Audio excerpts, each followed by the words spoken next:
PDA का मतलब मैं बता दे रहा हूँ, पीडीए का मतलब पी फॉर परिवारवाद, टी फॉर दंगा, ठीक है, और ए फॉर अपराधियों का संग।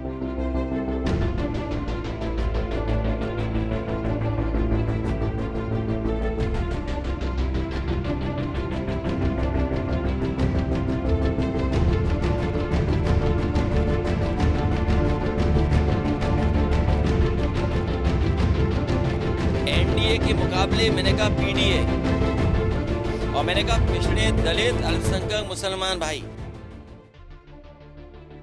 लोकसभा चुनाव के लिए सभी पार्टियों ने तैयारियां तेज कर दी हैं। बीजेपी को हराने के लिए विपक्ष रणनीति बनाने में जुटा हुआ है। समाजवादी पार्टी के राष्ट्रीय अध्यक्ष और पूर्व सीएम अखिलेश यादव ने बीजेपी को हराने का फॉर्मूला भी तैयार कर लिया है। एसपी अध्यक्ष अखिलेश यादव ने 80 हराओ बीजेपी हटाओ का सियासी नारा बुलंद किया है। उसके पीछे उनका इशारा यूपी के पिछड़े, दलितों और अल्पसंख्यक मतदाताओं से है।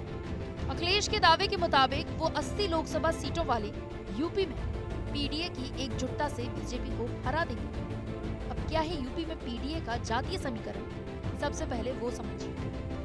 यूपी में 2011 की जनसंख्या के आधार पर जातीय समीकरण देखें तो अनुमान के मुताबिक उत्तर प्रदेश की कुल आबादी में करीब 40% पिछड़ा वर्ग की जातियां हैं। राज्य की आबादी में 21% से ज्यादा SC/ST है। राज्य में अल्पसंख्यकों की आबादी 19% के करीब है। अखिलेश यादव के दावे के मुताबिक पीडीए यानी पिछड़े, दलितों और अल्पसंख्यकों की आबादी करीब 80% के ऊपर है और उन्हें एकजुट करने से राज्य की 80 लोकसभा सीटों पर बीजेपी की हार तय होगी। उत्तर प्रदेश के उप मुख्यमंत्री केशव प्रसाद मौर्य ने समाजवादी पार्टी के अध्यक्ष के पीडीए वाले बयान का जवाब दिया और पीडीए की नई व्याख्या की। पीडीए का मतलब मैं बता दे रहा हूँ, पीडीए का मतलब पी फॉर परिवारवाद, टी फॉर दंगा, ठीक है, और ए फॉर अपराधियों का संग। इसलिए वो पीडीए उनका वो नहीं है, वो पिछड़े दलित ने उनको नकार, और अल्पसंख्यक की बात करते हैं, वो पीडीए ने उनको नकार दिया, पिछड़ा वर्ग उनको छोड़ चुका है, वो परिवारवादी है।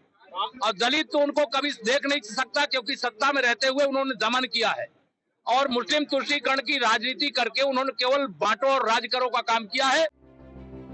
इससे पहले उन्होंने ट्वीट कर भी हमला कर कहा था कि अखिलेश यादव का 2024 के लिए दावा गुब्बारे में हवा की तरह है। यूपी की राजनीति में एसपी का भविष्य अंधकारमय है। पिछड़े और अनुसूचित जाति के लोग पीएम मोदी और कमल के साथ चट्टान की तरह खड़े हैं। मौर्य ने 2024 लोकसभा चुनाव में बीजेपी के 350 से ज्यादा सीटें जीतने का दावा किया। आपको बता दें कि इससे पहले अखिलेश यादव ने कहा था कि पीडीए यानी पिछड़े, दलित और अल्पसंख्यकों की एकता बीजेपी गठबंधन एनडीए पर भारी पड़ेगी। एनडीए के मुकाबले मैंने कहा पीडीए, और मैंने कहा पिछड़े दलित अल्पसंख्यक मुसलमान भाई, क्योंकि सबसे ज्यादा भेदभाव इनके साथ हो रहा है। मैंने किसी को एक्सक्लूड नहीं किया है, सबको शामिल करते हुए कहा और कहा कि 80 हराओ भाजपा हटाओ, क्योंकि उत्तर प्रदेश में 2014 से ही जीत रहे हैं तो 24 में इनका जाना तय है। अखिलेश ने कहा कि अगर बड़ी राष्ट्रीय पार्टियां समाजवादी पार्टी का समर्थन करें तो यूपी की सभी 80 लोकसभा सीटों पर बीजेपी को हराना संभव है।